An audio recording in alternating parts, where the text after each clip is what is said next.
it works. That's funny, but it changes after you hit enter.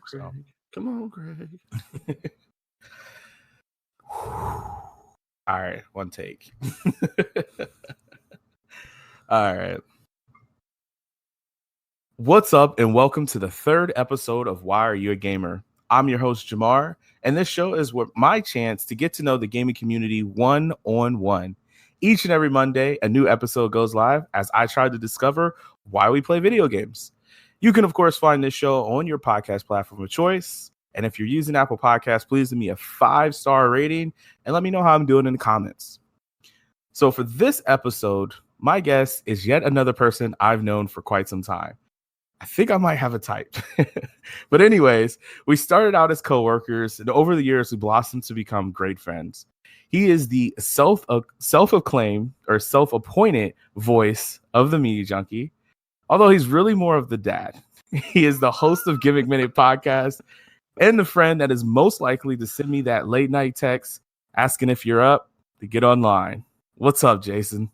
What's up, Jamar? That's funny. Yeah, I don't know how that should happen, but I totally am the dad of our group, and it's fucking hilarious that you brought that up. Well, I mean, probably because we're mostly all children, so yeah. That might be the why. So sometimes, like, I even wonder if, like, sometimes you guys purposely drag on arguments just for me to just come in and be like, okay, let's. Like enough already. Let's go to our corners here. Let's calm this down a little bit. You go to your room. You go to your room. Right. Well, Jason, you listened to the previous 2 podcasts, and I think at this point you probably get an idea of like how the show goes. So before we get into the gaming related things, I obviously know who you are. Like I said, we've worked together, we've played together, we've been friends for a long time. But for the people who are listening, may not know who you are. So just a really quick, short explanation. Who are you? Man, that's a loaded question. I'm a lot of things. Not philosophically, though, but just okay. I mean, I'm a husband to 2 little girls. I'm a dad, and I'm a huge Cleveland Browns fan. That's something that's defined my life, and also a huge pro wrestling fan. Hence why I'm the host of the Gimmick Minute Wrestling podcast. And then outside of that, man, I work a retail job like you. I'm an assistant manager for AT&T, and I'm I've actually been trying to go back to school to get my degree. So I guess I'm a student. That's another thing that I am. And yeah, outside of that, that's really about it. And I'm a gamer, right? That's why I'm on this podcast. That is exactly it. I'm going to give you a standing ovation, although I'm going to stay seated and not clap. But that was like, I know I threw a curveball for a lot of the other 2 for Wes and Mike, but they didn't really know exactly how to answer that question, partly because I surprised them. Right. But yeah, that was well thought out. I just wanted to get to know who you are and, what you do. So I appreciate that. Now, let's talk about you as a gamer. So the first question I always like to start off with, because I feel like it's the most important because of fanboy, ism. But what's your platform of choice? Now, I have opened this question up a little bit because it's kind of an easy question right now. But, you might be a fan of other platforms, but you can pick something of old too as well, or just like go now. So it's up to you, man. So I'm kind of a loyalist when it comes to just about anything in my life. And when I was younger, my dad got me a Nintendo for Christmas one year. Well, Santa, right? But I think my dad I actually bought it for himself but I was just the excuse to get it. But, I had a Nintendo, and that led into the Super Nintendo. I was a really big fan of the Super Nintendo, but then I went over to a friend's house one time and got the first glimpse at a PlayStation, and then I was hooked from that. So, ever since then, I have been PlayStation all the way. I've had the 1, 2, 3, and now the 4, and that is my current platform of choice. So I'm a big PlayStation 4 guy. It's really all I play on. I mean, we have a Nintendo Switch in the house, and I'll pick that up every now and again. Like before we got on here, I was kind of dicking around playing some of the Super Nintendo games that are part of the free games they give you if you subscribe. But yeah, I PlayStation all the way. I have never owned a single Xbox console. My man, diehard PlayStation fan. I love it. That's right. I just have to poke a little bit. So you said your dad bought, a Super Nintendo for you in air quotes, but he played it.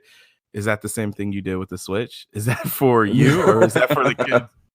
Well, actually, and this is how old I am since I am the dad of the group. It was actually a regular Nintendo. It was the original Nintendo back in the day. Yeah, that's what he bought. And the reason why I say that he bought it for himself is because soon after we had that Nintendo in the house, he and my uncle somehow got into this battle over who could beat. It was the Legend of Zelda 2.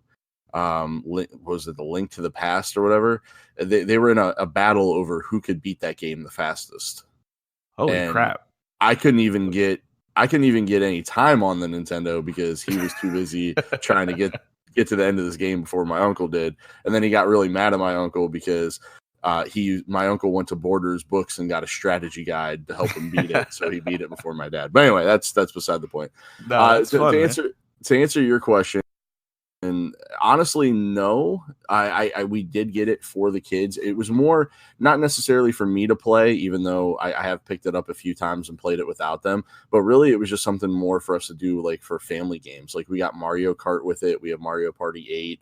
It was just kind of like a way. One, I wanted to kind of introduce my kids to video games, and I figured Nintendo, that's the platform that I learned on. So I think it's a platform that they should learn on, and they had an interest. So it was one of those things where I was like, you know what, why don't we do this for them? We needed a Christmas gift for the two of them. And, my kids are kind of polar opposites, honestly, both girls, and they're only like 2.5 years apart. Yeah, really close in age. They are, but they are completely two different people. So I was hoping maybe, having something like a Switch would give them some common ground, something they could play together, it didn't work, but maybe to like kind of bridge that gap with them a little bit. But yeah, that's really the motive behind it. It wasn't really more for me to play it, because honestly, like I said, I barely touched the thing, but I really wanted them to have something. And then plus I didn't want them on my PlayStation all the time either. That's fair. I just wanted to, like father, like son moment, but no, it's okay. Side note, then we can get going with the rest of this. But have you never heard of Knack and Knack 2? Those are amazing family games for the PlayStation 4. No, it's a joke. They're bad games. So anyways, so we know like you're loyalist to PlayStation, which is great. Myself, I'm pretty about the same. I'm about the same. I've purchased other ones just because I have a problem. But let's talk about like specific type of games that you like to play. When you load up your PlayStation 4, there's got to be games that you are more prone to want to play. And this is like where I like to just check and see like what's your genre of choice. Oh man, that's a loaded question too. So sports games are kind of what brought me to the table with video games, because I was always a huge football fan growing up. So being able to play the game, and that always appealed to me. Like, oh man, I can throw a touchdown pass with Bernie Kosar, or I could run with Walter Payton playing Tecmo Bowl, and then it kind of evolved from there. And I just that kind of attracted me because I was such a big sports fan, and then that kind of led into that when I'd say honestly though, if I had to pick a favorite, like if I really wanted to sit down and play a game, I love like a good action adventure game that has like a storyline. Like Tomb Raider was the first one I got hooked on. My buddy Mike, he kind of introduced me. He was the one who introduced me to the PlayStation to begin with, and we would sit down for hours and play the Tomb Raider games, and it would be just us like taking turns. Like I'd play till I died, and then give him the controller, then he would play till he died, and pass back and forth. And we would go to Blockbuster and like kind of like sneak peeks at the strategy guide to find out how to get past spots that we were like stuck on and stuff like that, because we didn't have the money to buy it, so it was kind of cool. Like, but those action adventure games, man, like Uncharted, Last of Us, and God of War, any of those games that have storylines, like story driven, Assassin's Creed, are games that I love. So if I have a chance, if I'm going to sit down and nobody's on playing a multiplayer game like Call of Duty or something like that, I'm going to sit down and play that. Like even with like Grand Theft Auto, I get that game I feel like, somebody who buys Playboy for the articles, I buy Grand Theft Auto for the storyline. Like I like playing the storyline. Now the online was a huge bonus and we had a ton of fun with it, but I got that game to play through the storyline. Right. And not just to drive around and kill people. So for me, like I get addicted to stories and I immerse myself in the stories and I love playing them out. So I love to just pick up a good game with a good story, like a good action, like fun game that tells a great story and play it start to finish. All right, so you're going with like I feel your vibe. So you're like that third person, Right. like action adventure, like I got you. Anything Which with is a like puzzle, Resident right. Evils. Oh my God, dude, the Resident Evil game. Probably if I had to pick my favorite series of games, it'd probably be the original Resident Evil games are just amazing to me. I could play through, like I just replayed Resident Evil 2 because that was one of my favorite games growing up and I just absolutely loved it. So where's the hype at for Resident Evil 3 remake? I'm really hyped for it and here's why. I only played through I've probably beaten Resident Evil 2 probably upwards to like 50 to 100 times just because I learned it so well I could get through it. Plus there was 2 discs, so you had to beat the game twice anyway to like get the whole story right. But the Resident Evil 3, I only beat that game one time, and I'll be 100% honest with you, I kind of got stuck for a little while and then accidentally found where I needed to go, like found my way through it, and then somehow ended up beating the game. And I don't remember or know how I got to the end of the game. So it was like one of those things for me. It's almost kind of like unfinished business. Like I really am curious to go back and play that game because I don't really remember a whole lot of it. And I only beat it the one time. So I was actually super hyped when I saw that they were going to remake that one as well. I'm with you on that because Resident Evil 3 was like a game. Well, actually, most of the Resident Evils, I'm not gonna lie, were like a game where I would play and I would start. So like rent it for the weekend. I'm like, yeah, this is cool, and then get like stuck and not be able to beat it. So like I'm pretty excited to have like Resident Evil 2. Like I haven't like actually sat down and played it a lot, but I'm excited to actually go through that because this game to me is going to be completely new. And then Resident Evil 3 is going to be the same way. These is like new games for me just because, I was a dumb kid. So I couldn't play a lot of games. I think what I like most about them too is they incorporate puzzles in there very well, and they make it so you have to figure it out yourself. They don't tell you what to do. Like that's one thing I hate about certain games now is that I don't know if you can hear my dog crying in the background, but I don't. That's one thing I hate about certain games now is they almost like lead you through puzzles. It's not really a puzzle when you're giving me how to answer it. Yeah. Like, give me that time. And I appreciate that about Uncharted too, because Uncharted really did a good job of that as well. Like where it basically just, let you try to figure out the puzzle, figure out how to solve it yourself. And it gets frustrating at times. And yeah, you want to like look it up online and figure out how to do it because you get impatient and whatever. But I like that opportunity to try to figure it out on my own, right? Like I would rather sit there and fail at it a bunch of times and get frustrated with it than be shown what to do because I feel like I'm not using my brain at that point.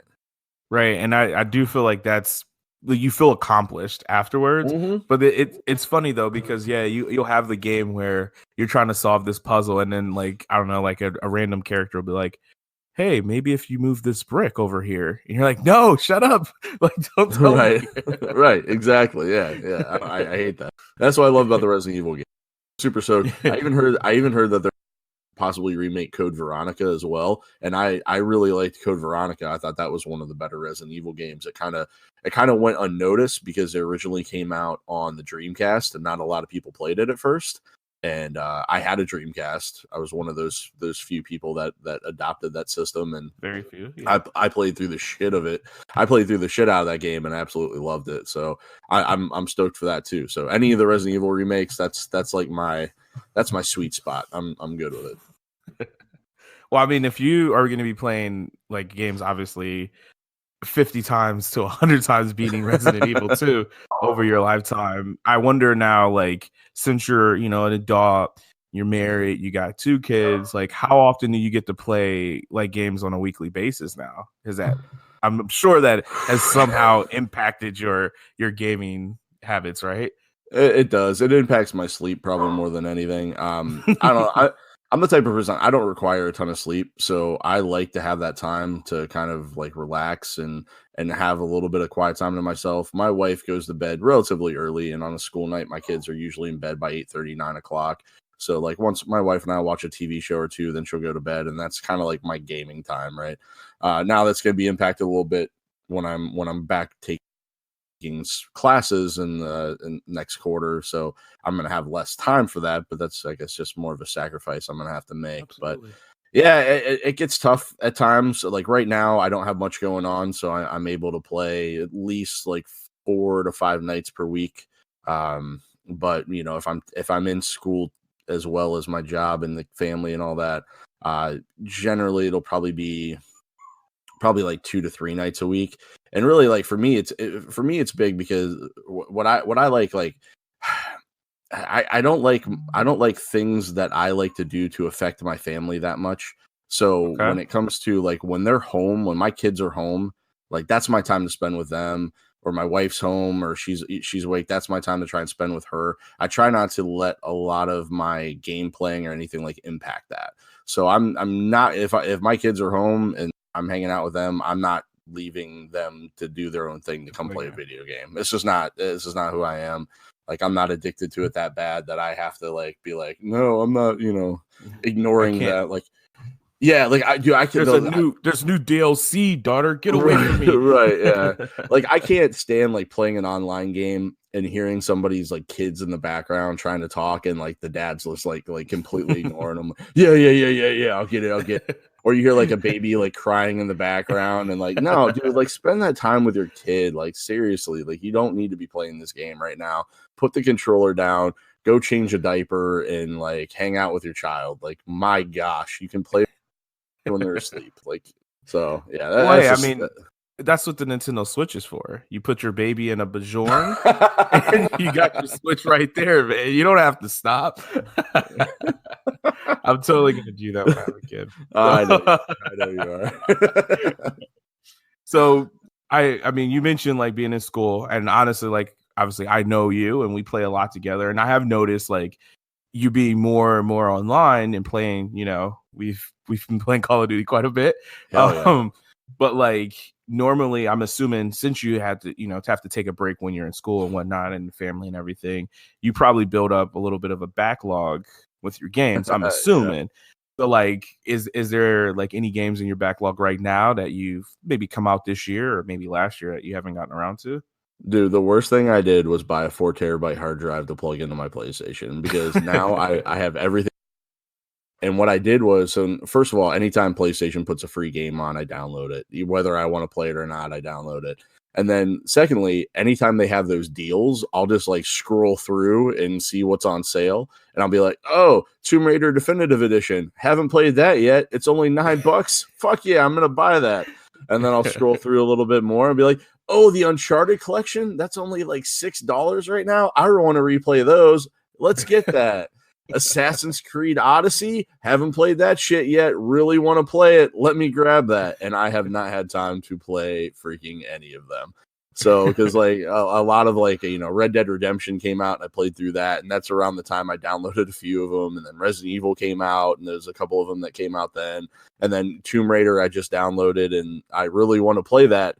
But Call of Duty came out and we've been playing the shit out of that, so I started it. And for me, like, I know myself, and this is a problem. This is why like some of these games end up in my backlog. I know myself, and I know that if I start playing that game, I am not going to put it down for at least an hour or two. I can't just like jump on that for 15 minutes and start a storyline of something and then like, okay, I'm done, and then walk away from it. So if I'm not starting playing a game until 10 o'clock at night or 11 o'clock at night, then if I start one of those games, I know for a fact I'm up till 2 or 3 in the morning.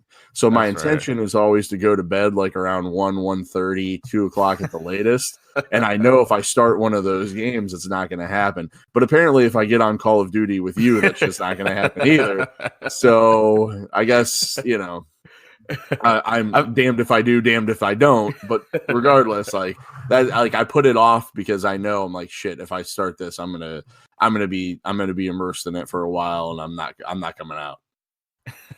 You mentioned like you have that 4 terabyte external hard drive, and that was like the worst thing you could have done. Yeah, I'm almost wondering, because I'm digital as well, like I'm pretty much 100% digital for my games. I wonder if that's like a bad thing for backlog, because you don't look over to that shelf. Like Mike mentions, he likes to buy disc space still, and he looks at his shelf and he sees those games. But when you're buying those games for sale, like you don't feel guilty because they're not staring you in your face like, why haven't you played this? You just like, well, they're there if I ever get around to it. I wonder if that's what really makes it worse, is being no, digitally. I kind of disagree with that because I'm really weirdly organized and I group everything together. So I have folders in my PlayStation. Like I have a folder for all my games. So yeah, when I open up that game folder, they're all staring me in the face. And I categorize them by shit that I don't play anymore and stuff that I want to play. Like, so the stuff I'm playing now is 1, 2, and 3, right? So Yeah. like Madden, Call of Duty, and what was that? Resident Evil, because I think I just finished that or something. Whatever I'm playing now are usually 1, 2, and 3. But then going beyond that, I just have this whole list of stuff that's like staring at me every time I open that folder, that I see each time I go to a game. Like it's right there to the right. So no, I still see it. It's still there to kind of like nudge me like, hey, you've only played a little bit of Assassin's Creed Odyssey. You need to play a little bit more of that. I'm like, damn it, yeah, I do. There's something that like with that, because I do have mine organized, and that folder just keeps getting further and further back on like across me. But I would love for them to do something like they do on the Switch, where it'll actually show you like the amount of time you've played these games. So like it'll show like you haven't played this game for like 5 weeks or something like that, or less than 2 hours or less than an hour is how long you've played these games, which is kind of like a good like, hey, you spent $40 on this game, you should probably play it. Yeah, makes you feel like a real shitty person for just leaving the game hanging. Right. Well, this one's actually always kind of like a favorite question, because I feel like I discover something more out of it. But what's a game that you're like ashamed that you just love? Man, I don't know. I was trying to like think, because I remember hearing you ask that question to Wes and Mike, and I started thinking about it then, and even now, I'm not 100% sure. Like, I mean, I had a Leisure Suit Larry game for my PC. Like that was kind of that one was kind of a guilty pleasure, I guess. But man, yeah, maybe Madden. No, I get it. Like I get it, man. Just because it is kind of the same thing every year. Like that's the one I probably feel like the most like ashamed to buy, especially on launch day. First, I feel ashamed to buy it on launch day for a couple of reasons. One, because it's really not that much different than the year before. It's just mostly an updated roster, and I'm gonna play with the Browns and yada yada yada. Secondly, right, usually if I would just wait until Black Friday or maybe like a couple of months, it normally goes on sale like directly after. And I keep telling myself every year I'm not going to buy it at launch day, and then I fucking do anyway, and then I feel bad about it. Yeah. I mean, you could go with that. That's definitely fair. Yeah. I don't. I mean, I generally play things that so it's like I don't really have anything that I like. I guess I'm kind of a basic bitch when it comes to gaming. Like I haven't like really ventured too far outside of my comfort zone. Like I really do not like RPGs. Like the closest thing I'll play to like a turn-based RPG, I should say. I'm not a fan of turn-based RPGs. I'm more of a fan of like, Fallout or an RPG like that. I like, but I tend to stay to what I like, and I don't really, if I've tried something that I'm not a fan of, then I normally don't go back to it. So you just you only play good games. There's no reason to be ashamed of that. Exactly. Well, is there, on the flip side, is there anything that you have played that you wish that more people would play? A couple of games that I really like, and I kind of I was a manager for GameStop for a while, and it gave me the opportunity to check out games and play games I'd never played before, because I didn't have to actually buy them. I could just take them home for a couple of days, almost like a free rental. And the Fatal Frame games were games that I thought were low key, like really good games, because they were scary as fuck, but not a lot of people really know about them or have played them. So like Fatal Frame 2 specifically, I mean, I probably jumped out of my seat more times playing that game than I have just about anything else. So, I mean, I think the Fatal Frame games are some games that are really good that kind of go unnoticed by some people that maybe a lot of people haven't played. That's a good one. I myself never played Fatal Frame. I always remember seeing it like, for rent, but I don't know. I was like Yeah, I mean, scaredy you're kid, so I never really yeah, messed around with it. you're like two Japanese kids walking around on a camera. Oh yeah, that sounds definitely Yeah, terrifying. it's terrifying. Like, and they just, things pop out at you and like walk across like it's just creepy. Like if they did a Fatal Frame with like a VR, dude, that would be the fucking scariest game anybody has ever played ever. No thanks. It sounds terrifying. Although, you know what, I say that, and that was probably one of my favorite gaming memories of like last year, because Resident Evil 7 came out last year, right? Right. Or was that the year before? It I was don't know. 2 years ago. Yeah, I think it's 2 years ago. I know. Time Man. is so fast, but Yeah, playing that in VR was some of the most terrifying moments, but it was also really, really thrilling. Yeah, Like that's heart on my racing. It was fun. that's on my backlog list as soon as I get a VR. Well, I think you may have answered this a few times now, just because, I mean, I don't know if there's a specific game that you want to go with, but what's something that you played like multiple times that you just keep going back? So it could be the same game, it could be the same franchise, like just Yeah. however you want to answer that, man. I would say, a game's good if I replay it twice, because I have very little time to play a lot of games. So like Uncharted, for instance, that's a good game because I played that multiple times. The first God of War is one that I played multiple times. I don't think there's any game that I probably played more outside of like the early Nintendo games, like Super Mario World, stuff like that. Like I mean, I played the shit out of those games. But I'd say honestly, man, the one I've replayed the most and probably one of my all-time favorite games ever is the original Donkey Kong Country for Super Nintendo. Oh, I shit. played the absolute shit out of that game. My cousin and I would like beat it in one day because we would just like sit down and play it. We knew what to do, how to do it. Like I played as Donkey Kong, he played as Diddy Kong, and we would just like roll through the game.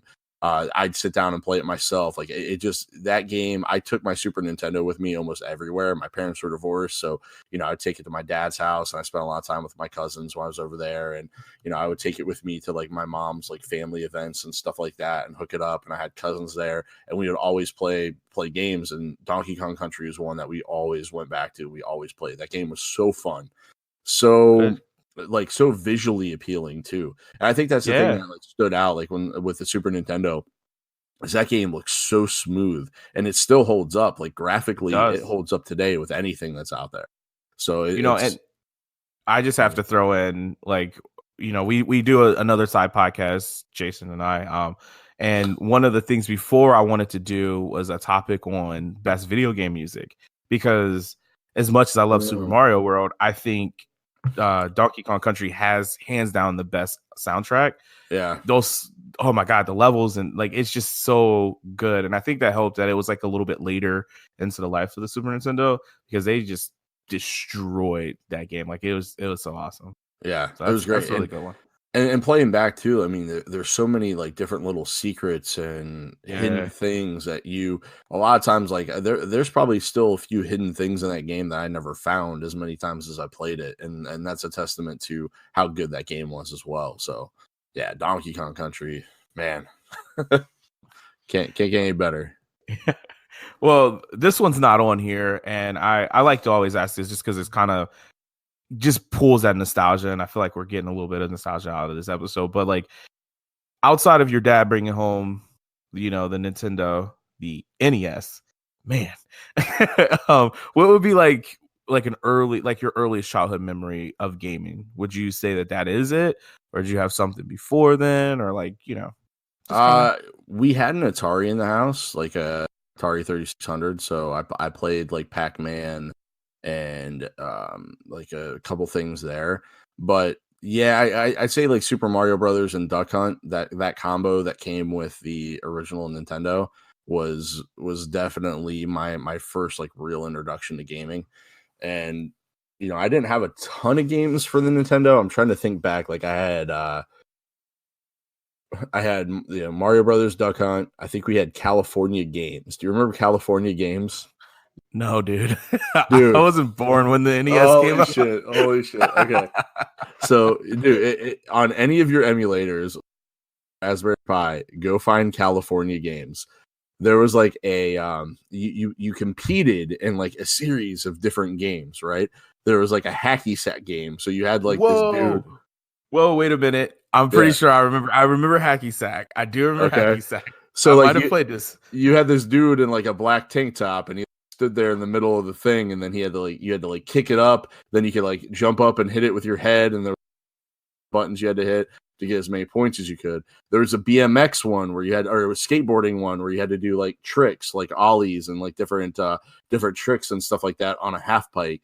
And then there was a BMX one too where you had to like ride on a dirt track, and there was like a couple of obstacles you had to avoid. And I'm trying to think. There was an archery one. It was a frisbee. You had to throw a frisbee a certain length. So there was like California Games was a game I had on. I played the shit out of that game. I'm trying to think what else I had on that. I had a wrestling game. I know because I was even a wrestling fan back then. Because I was a big Hulk Hogan mark as a kid. I mean, who wasn't? Right? I know. Yeah. What you gonna do, brother?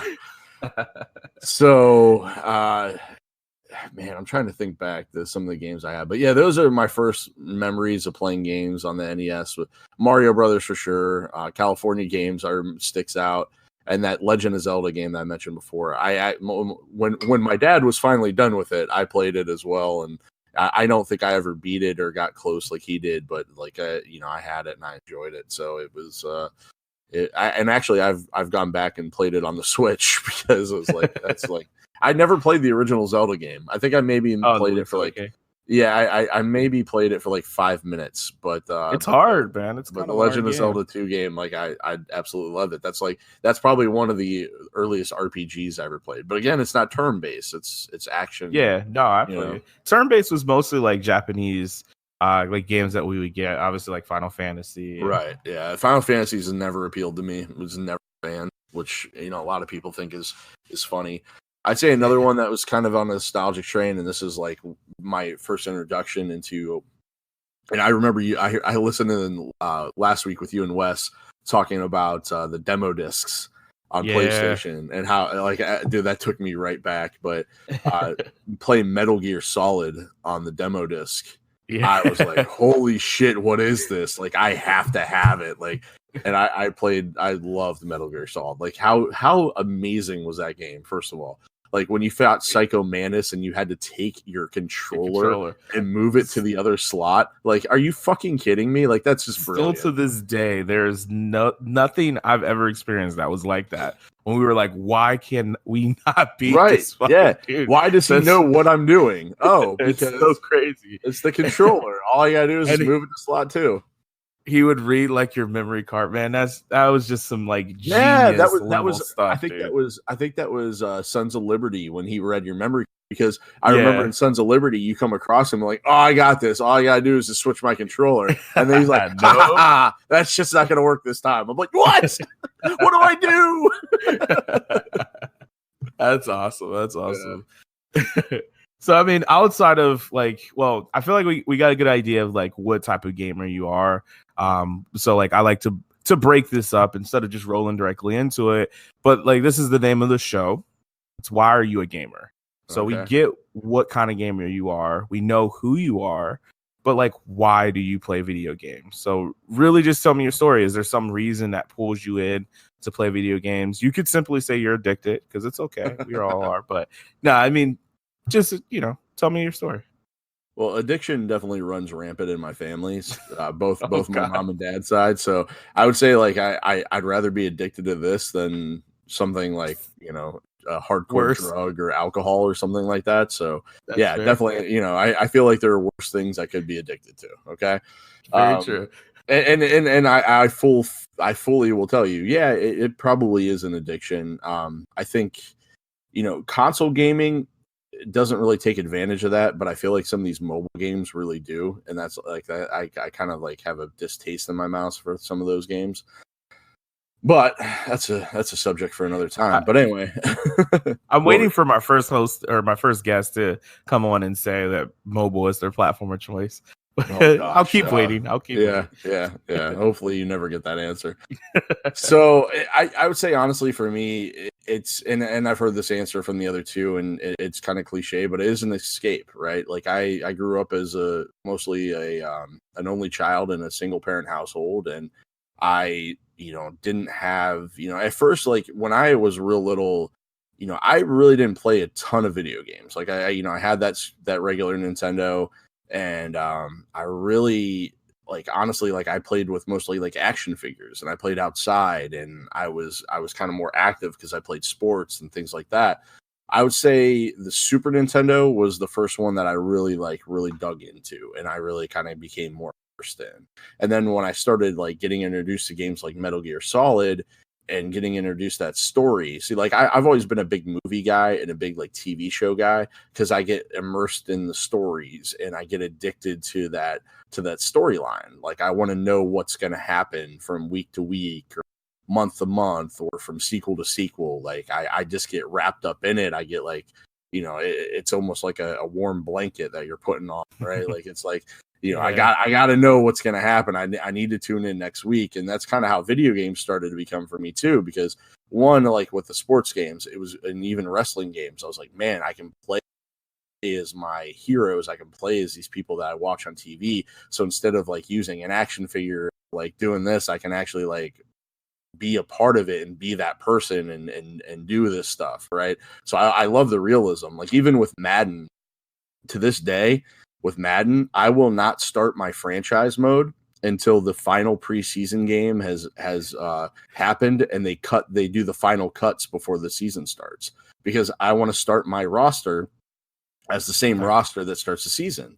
And I will, from there on, I make my own path, because I sign my own guy, re-sign my own guys, and draft my own players and whatever. But that starting out roster is going to be the same roster that starts week one on the field Sunday for the Mets. And like, it's so, I'm just so weird when it comes to stuff like that. And, with wrestling, like I try to like, the WWE games, when I do the universe mode, I try to mirror the universe mode starting out as close to what's going on currently in WWE TV as possible. And then, I might make adjustments from there, and the stories are going to go different directions and stuff like that. But I'm still going to kind of put in that level of realism, because that to me is like what, I guess what drives me and what kind of puts me in it. You know what I mean? Yeah, I get you. And it's the same thing, like I said, with the storyline. Resident Evil, for the time I played a Resident Evil game, and I was hooked. Metal Gear, I was hooked.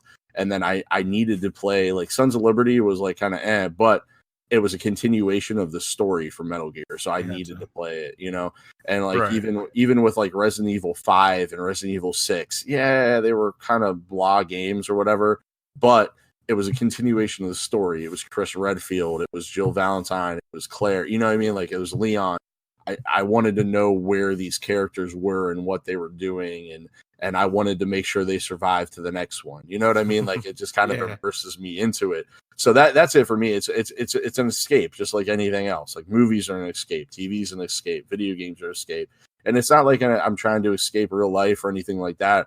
It's just, for me, it sounds weird, but it's like a way to like shut my brain down, like wind down at the end of the day or the end of the night, or when I'm stressed out or I'm having a bad day or something like that. It's something that can take me away from what I'm going through and put me into like somebody else for a little bit. And I can become that person and live vicariously through that person. And then I can pick up my shit when I'm done and move.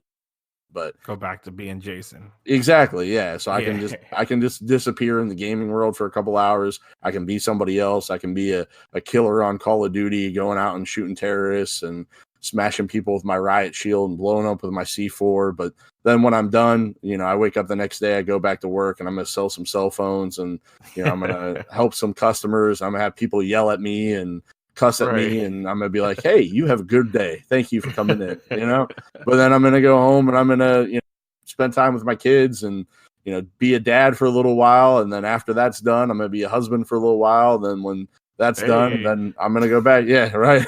Then when that's done, I'm going to do it all over again. Yeah. Go down and just have that time to just disappear for a little while. But that's, it's kind of a, again, a loaded question, I guess, and maybe a long-winded answer, but that's why I'm a gamer, just because it gives me a chance to just disconnect and be somebody different and immerse myself in that storyline and just have a little bit of fun for a little while. That's, at the end of the day, that's what it's all about. I mean, we obviously all can have the same answer as to why we're a gamer. I think that's really a unique way. Like, video game affects us all differently, right? But at the end of the day, we kind of all play for the same reason. So I should probably just stop the show now, Jason, and never record another episode. Let's drop the mic on that, right? You've answered the question, why are we a gamer? No. I mean, but for every person, it could be different. And like you said, it started off, it sounded like too, like video games are like action figures for you, but you can actually play them. And I never thought that way, because I loved action figures as well. But yeah, video games were like action figures that you can control virtually. So and I always had a really good imagination as a kid, and I mean I kind of had to. When you're an only child, I feel like you kind of have to have an imagination. Definitely, it's funny. Friends. Yeah, right. Well, and I never really had the friends, but like I always came up with like for action figures or for like the toys I had, I always came up with like different scenarios or different like stories and different things like that.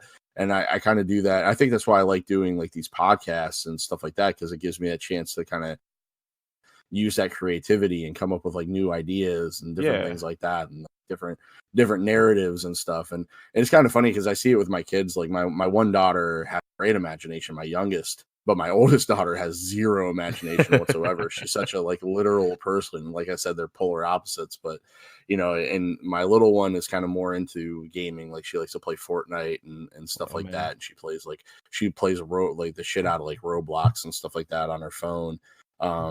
But the older one, she'll pick up a game every now and again. She likes to watch wrestling, so she'll play a wrestling game with me here and there. Yeah. But for the most part, that's really about the gist of what she will do. Yeah. Right. Maybe one day she may get older and love games, and your daughter may hate them. and this is kind of off topic, but it's funny. I heard you and Wes talking about like how he wants to like pass on like gaming to his kids and like teach them how to play and things like that. I kind of had the same idea, and I was talking to my wife's cousin about this, and he was talking about like teaching his son to play games like Mario and stuff like that. And one thing that both of us like kind of realized and agreed on is kids in our generation, like kids in like younger generations, like our kids, do not have the patience to learn the hand, like or to like kind of develop the hand-eye skill to play those games. Because I got that I have a Raspberry Pi as well, and I have all the different Nintendo, Super Nintendo games on it, and my kids trying to play Mario, just the original Mario, like dude, like die instantly and frustrated, and they just want to quit. And honestly, I think it's like mobile games are a lot to blame with that, because with mobile games you have swipe left, right, up, down, and that's it. And then if they die, they're immediately right back doing the exact same thing. And they pick up where they left off in most cases, where with like Mario, you go all the way back to the beginning. Oh, it's brutal. It's real brutal. So like kids these days do not have the patience.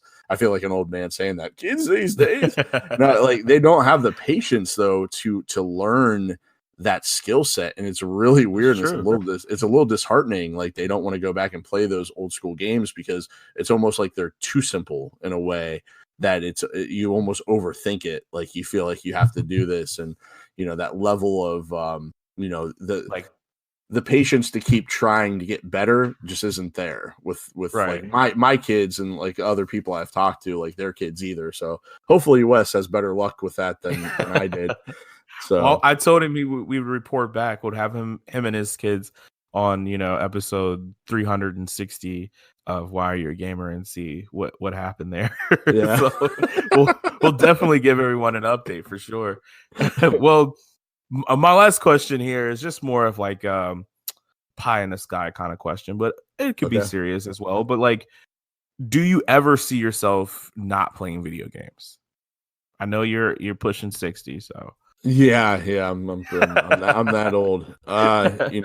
My wife would love for me to answer this question as yes, but I'll be honest with you, I don't, just because it is that escape for me, and it is that kind of like that's my version of reading a book, or my version of like I have really bad attention deficit disorder, and some people may claim that that's not really a real thing, but trust me, it is.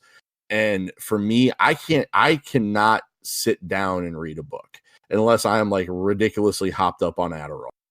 I cannot I just, and I'm not a hyper person, like, me. I'm not hyper whatsoever. Yeah.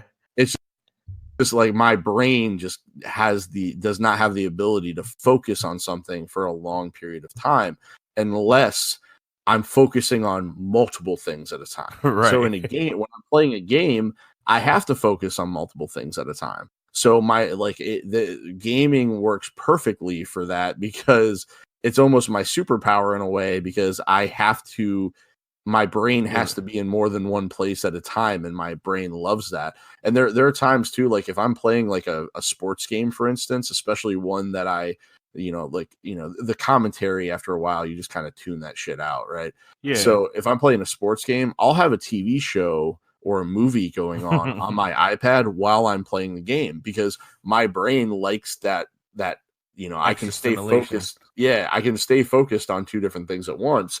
So for me, like, that's my version of reading a book. That's my version of reading the newspaper or magazine or something like that. Like that's how I relax or stimulate my brain, or however you want to put it. But for me, that's what works. And I don't see myself. There might come a time though, like, I'll be honest, like the older I get, sometimes I'm like, man, I don't want to learn. You know what I mean? Like, newer technology, the games like get harder and more complex. I'm like, fuck, I got to teach myself how to do this. And I do. Yeah. But there may come a time when I'm like in my 60s or 70s, where I'm legitimately 60s or 70s, when I'm like, you know what? I don't know if I want to. But unless that time comes, I don't see myself ever putting down the control. Well, I'm with you in agreement on that. So this is the end of the show. We know who you are as a person, kind of. We know what type of gamer you are, and we know why you are a gamer. So I'm going to end the show. If you enjoyed this, please check out Media Junkie's flagship show, Fanboy Fight Club, where me, Jason, and a few other friends get together and we fight. I mean, fight to defend our opinions, sometimes to the death even. Is this going to air before or after the next? This will air before. So me and you are fighting each other. Yeah, tune in. What rebooting a Christmas movie, right? Yes, absolutely. So that'll be fun. So that airs every Tuesday or every other Tuesday for new episodes of Fanboy Fight Club, and classic episodes air the Tuesday in between. So we have new episodes coming from you each time. If you haven't listened to the classics, that's a great show. Also, and Jamar's the bitch. Jamar is also the bitch of the week. So you have to tune in to find out his topic, like the rest. And also figure out what the bitch of the week is. It's just that I, get picked on. That's all. So, but if you aren't really into guys fighting each other because of their opinions, you can also. This is such a stupid transition to it, but you can also check out guys fighting each other just because they like fighting each other. And it's basically Jason's podcast about all things wrestling. It's the Gimmick Minute. I can't say it. Gimmick Minute podcast. It's an awesome show. You interview people. Why am I doing this? You tell it. You're actually on the show. Go ahead and give us a spell. All right. So this is a little show I put together. Big wrestling fan. I'm kind of opinionated, and I kind of got sick of hearing like a lot of people like kind of reporting like rumors and different things like that and being very irresponsible with it. So I wanted to come up with a show that kind of didn't really deal with that as much. Like we're not reporting on rumors. We're not reporting on like, facts and speculation. We're just we're more talking about like what's going on in wrestling and giving our opinions on it. So we're looking at the current product, like what's going on WWE, NXT, AEW, and just kind of like giving a retrospect idea of it. Like I have myself on the show who has been a lifelong wrestling fan. One of my best friends, his name's Kevin. He has been as well. So he provides an interesting perspective, and he knows way more about like the history of wrestling than I do. And he comes up with a lot of different comparisons. And then we also have Mike, who's a part of Media Junkie as well, that you'll find on Fanboy Fight Club too. Mike is kind of a more casual fan, so he adds a more casual fan perspective. So it just kind of gives you some ideas. And I do interviews. I've been trying to line up some people that also do like other wrestling podcasts or like run websites or social media groups and things like that, just to kind of further the wrestling community a little bit, so they can kind of explain like why they chose to do what they do and why they chose to kind of use social media or podcasting as their platform of choice to share their opinions and what they're doing and where they feel like they're going in the future with it, and really why they're wrestling as well. So sounds familiar. Yeah, right. I'm not gonna lie, the idea might have been sparked a little bit subconsciously by Jamar, but regardless, when do new episodes go live? Well, do you have a set schedule or? Yeah, we normally have a new episode every Sunday. We are taking a little bit of a hiatus, so you can go back and check out our archives. There's some really good stuff in there, some really funny episodes. So I definitely recommend you go ahead and check it out. But we've been taking a little bit of time off. We're coming back though, probably to the mid to end of January, right before the Royal Rumble. I took on some extra responsibilities at my job, and with all the other stuff like my family and all that stuff, I just didn't have the time to put together a weekly show to make it good. And we were having trouble getting everybody together to record. So I was like, you know what, let's take a step back. Let's take a couple of weeks off and kind of regroup and come back strong. Yeah, exactly. So we'll be making our comeback shortly. So, but in the meantime, there's 27 episodes to catch up on to learn about the show before we come back. So, well, don't wait. Definitely go in and search Media Junkie on your podcast platform of choice and just subscribe to both shows. Obviously, listen to some of the back episodes of Gimmick Minute, listen to our classic and new episodes of Fanboy Fight Club, and definitely share this show to all your friends. Jason, I would suggest you share this show to your friends. Okay, we'll do. I'm on the show, so right, yeah. But with that being said, I really don't know how to end the show, so I'm really bad at that. Sorry, guys. But now you know why he's a gamer. There we go. I'll end it that way. Bye. Goodbye. Thanks for having me.